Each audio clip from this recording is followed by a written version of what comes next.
ये है एक खैरपुर का घना जंगल। एक ऐसा जंगल जहाँ हर दिन एक नई कहानी वजूद में आती है। यहाँ के जानवर और परिंदे अपनी अपनी दुनिया में पुरसकून ज़िंदगी गुजार रहे होते हैं, मगर हर जंगल की तरह खैरपुर का भी अपना एक मसला था। और वो मसला थी चालाक लोमड़ी, जिसका नाम चित्रा था। लालच और धोखा ही उसकी फितरत थी और आज वो फिर एक नई चाल बुन रही थी। सुबह की हल्की रोशनी जंगल में फैल चुकी थी। परिंदे गीत गा रहे थे, जानवर खुशी से खेल रहे थे और दूर एक झाड़ी के पीछे लोमड़ी खामोशी से सबको देख रही थी। कितने भोले हैं ये सब, इन्हें बेवकूफ बनाना तो जैसे खेल हो मेरे लिए। आज देखते हैं इसको अपनी बातों के जाल में फंसा सकते हूँ। लोमड़ी आज फिर किसी सोच में गुम थी, जैसे वो किसी नई शरारत का मंसूबा बना रही हो। वो जंगल में टहल रही होती है, किसी ऐसे को ढूंढने जिसे वो बेवकूफ़ बना सके।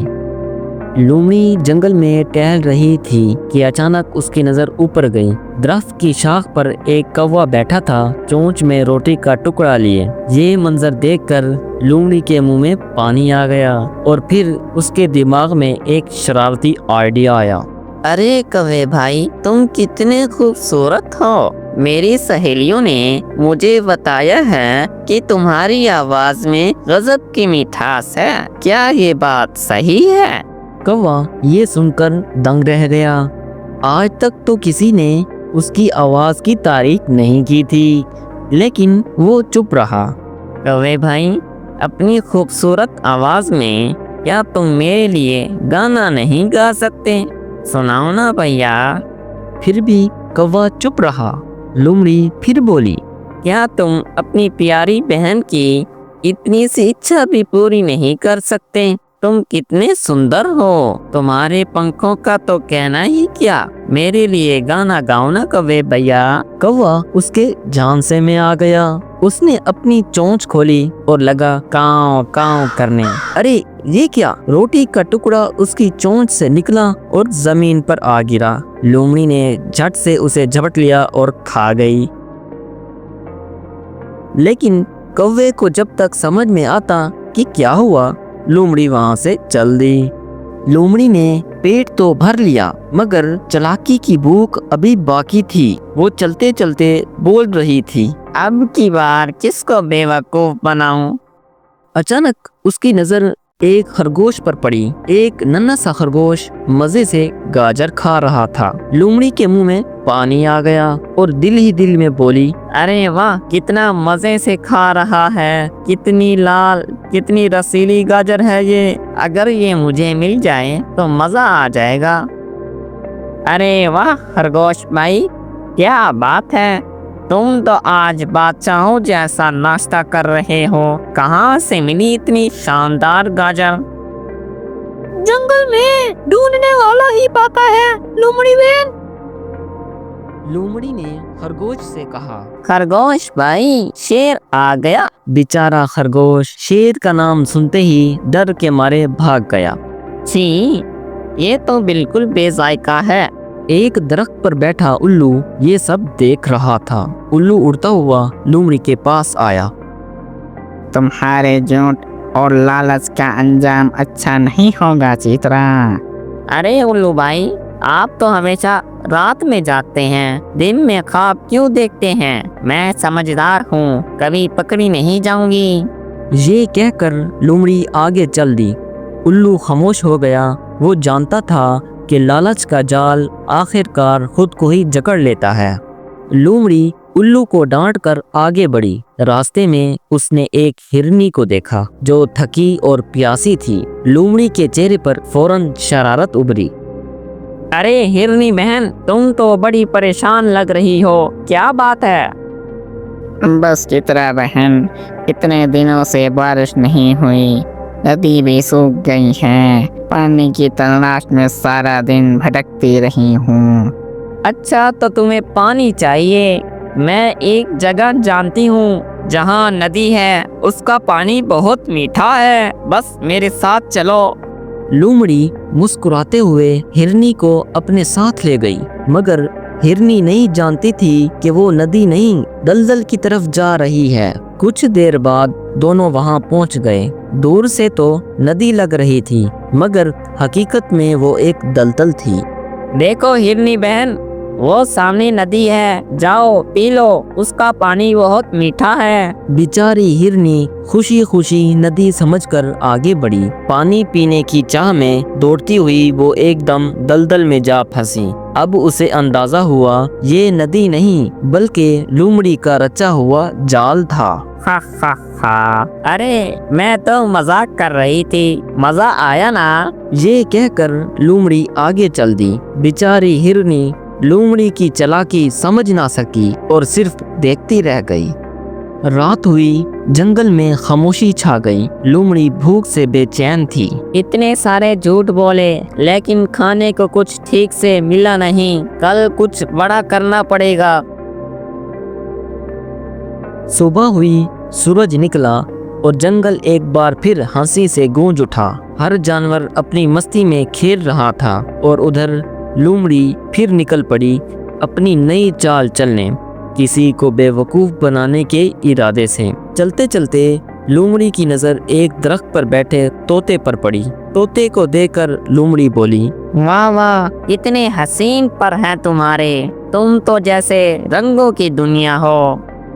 शुक्रिया लोमड़ी बहन, मैं सब्ज बाग के बादशाह का पसंदीदा तोता हूँ। अरे वाह, मैं भी बादशाह की खास दोस्त हूँ। उसने कहा था कि तुम्हें फौरन बुलाऊं, चलो मेरे साथ, वो तुम्हें इनाम देना चाहता है। हा हा हा, तुम चित्रा हो ना, सब जानते हैं तुम चालाक हो, मैं तुम्हारे जाल में नहीं फंसूंगा। लोमड़ी चौंक गई और तोता ऊंची उड़ान भरकर ऊपर उड़ गया। उल्लू दोबारा आया और फिर से लोमड़ी को समझाने लगा, अब बस करो, झूठ से खेलने वाले आखिर खुद ही खेल बन जाते हैं। वक्त सबका हिसाब रखता है। ओ उल्लू बाबा, फिर शुरू हो गई तुम्हारी नसीहतें। मैं बहुत चालाक हूँ, मैं अपनी चालों से सब जीत लेती हूँ। उल्लू चुप हो गया और दिल ही दिल में बोला, अब वक्त ही सिखाएगा चतरा को। दरख्त के नीचे चित्रा बड़बड़ा रही थी। न जाने क्या सोच रही थी मगर अंदाज बता रहा था उसके दिमाग में कोई नई शरारत जन्म ले रही है। आज कुछ मीठा खाने को दिल चाह रहा है, क्यों ना आज शहद खाया जाए। लोमड़ी रीछ के पास जाती है और उसे कहती है, रीछ भाई, आपके हाथ में तो कमाल की ताकत है। अगर हम मिलकर शहद का छत्ता तोड़ें तो दोनों का फायदा होगा। शहद नाम सुनते ही मुंह में पानी आ गया। चलो चलते हैं। रीछ शहद का छत्ता उतारने लगा। जैसे ही छत्ता जमीन पर गिरा, बहुत सारी मक्खियां गुस्से से भिन भिना उठीं। एक पल में वो रीछ के मुंह, नाक और कानों पर डंक मारने लगीं और इधर मौका परस्त लोमड़ी चुपके से आगे बढ़ी, छत्ता उठाया और वहां से भाग निकली। चित्रा, तुमने आज रीछ से चालाकी की है, लेकिन याद रखना अब तुम मुझसे नहीं बच सकती। मैं तुम्हें ढूंढ निकालूंगा, चाहे पूरा जंगल ही क्यों न छानना पड़े। गुस्से से भरा रीछ सीधा जंगल के बाकी जानवरों के पास गया। उसने सबको बताया कि चित्रा ने किस तरह उसे धोखा दिया और शहद लेकर भाग गई। बस अब बहुत हो गया। हर बार ये लोमड़ी किसी ना किसी को धोखा देती है। हमें अब इसके खिलाफ कुछ करना होगा। हाँ, पहले ये मुझसे दोस्ती का ढोंग रचाती रही और फिर मुझे दलदल में फंसा दिया। सब जानवरों ने एक साथ फैसला कर लिया। सब लोमड़ी के पास जा रहे थे। अरे ये सब एक साथ यहाँ क्यों आए हैं, क्या बात है? चैत्रा, हमने ये तय किया है, अब तुम इस जंगल में नहीं रहोगी। ये जंगल सच्चाई वालों का है, धोखेबाजों का नहीं। मुझे माफ कर दो। मैंने सबके साथ बुरा किया, झूठ बोला, चालाकी दिखाई, लेकिन अब समझ आ गया है धोखे से कुछ नहीं मिलता। मैं वादा करती हूँ अब के बाद कभी किसी को नुकसान नहीं पहुँचाऊंगी। अगर सच में बदलना चाहती हो तो हम तुम्हें एक मौका दे सकते हैं। हाँ, लेकिन याद रखना, जंगल में इज्जत ईमानदारी से मिलती है, चालाकी से नहीं।